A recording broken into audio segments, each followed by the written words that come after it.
All right, let's talk about closing costs.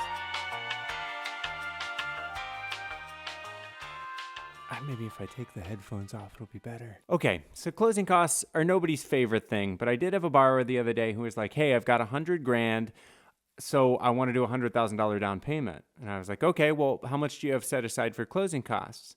And he basically said, "Well, what are closing costs?" So, most folks have a general idea that, hey, I'm going to have to pay, some title fees, some transfer fees. There's probably a cost of doing the loan, but they don't know exactly what those costs are. So let's run through those today. Basically, your fees are broken up into three parts. You've got origination fees. Those are the costs of doing the loan. Then you've got title fees. Those are all of your transfer taxes, title search fees, title insurance fees.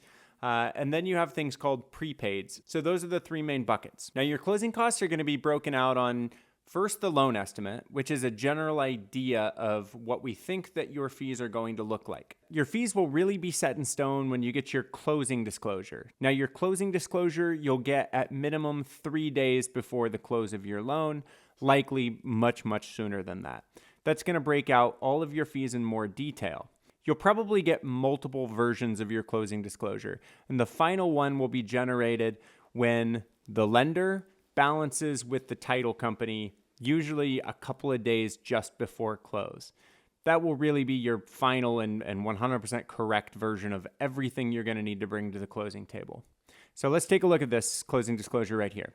So this is a loan that closed 2 weeks ago, so it's fairly accurate. It's going to give you a good idea of what fees look like in California right now. So this is what a typical closing disclosure is going to look like. It's going to break down all of your closing costs to the penny.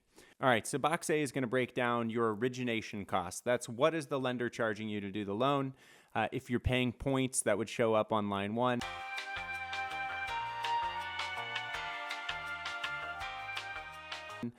If your broker charges an origination fee, that's in line 2, and line 3 is the underwriting fee. So that's the lender.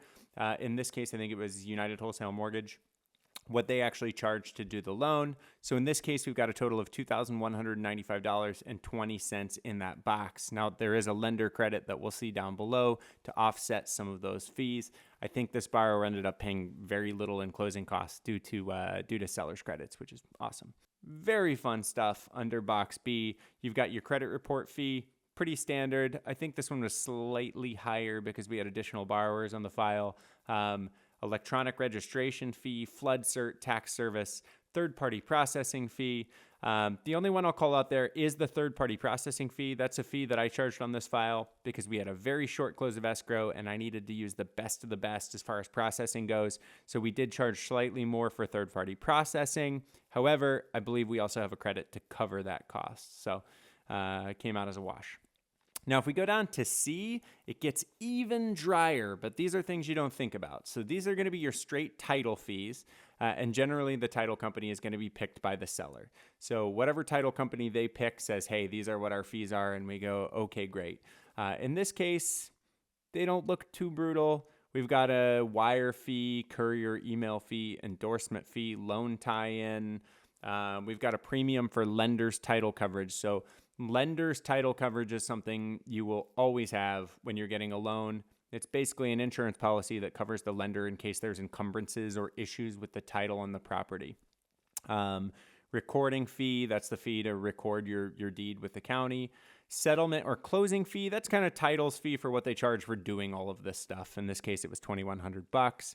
And a sub escrow fee of $75. If we title up box A, B, and C, we're looking at a total loan cost of $7,889.29.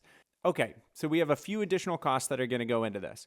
We've got taxes and government fees. So you've got a recording fee for the deed and the mortgage, and you've got a city county tax stamp. Those are $902, and it looks like it was paid by the seller. So when your real estate agent negotiates your contract, a lot of these things will actually be covered by the seller. Things like transfer taxes are often covered by the seller. They may be split. It depends on how your real estate agent negotiates those things. Prepaids, generally covered by you.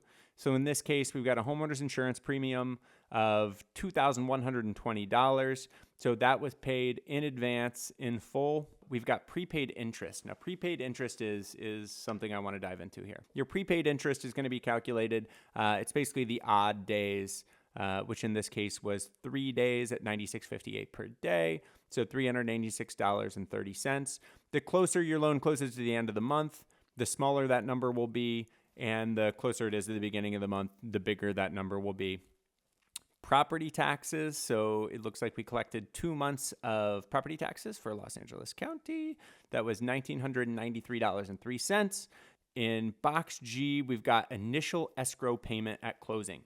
An escrow account is basically if you want the lender to collect your property tax and or your homeowner's insurance for you each month in small payments, so you don't have to worry about paying for your homeowner's insurance once a year or paying a large property tax payment twice a year. So they collect a little bit each month, and then they essentially pay it for you when it comes due. So it can ease the burden a little bit. That does increase your closing costs because they're going to collect a buffer to put in that escrow account to get it started for you. So in this case, this client waived escrows, meaning they did not want the lender to collect their property tax or their homeowner's insurance. And so under initial escrow payment, you don't see anything on here.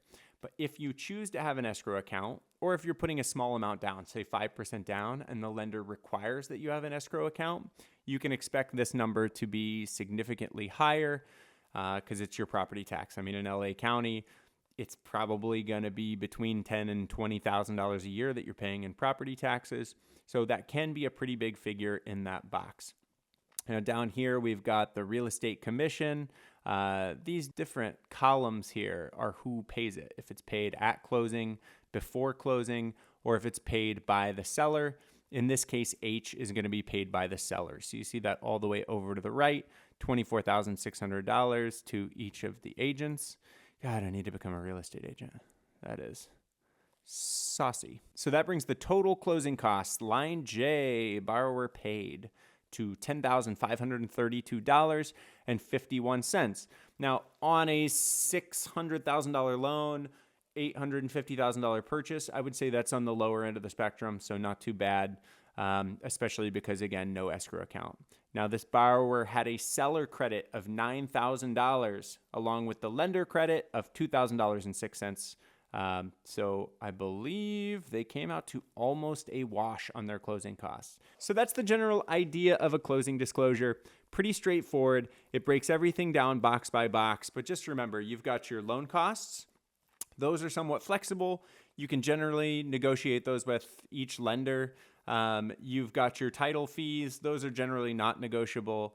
And then you've got your prepaids, which will vary based on when your loan is closing, the size of the loan, whether or not you have an escrow account, and other factors.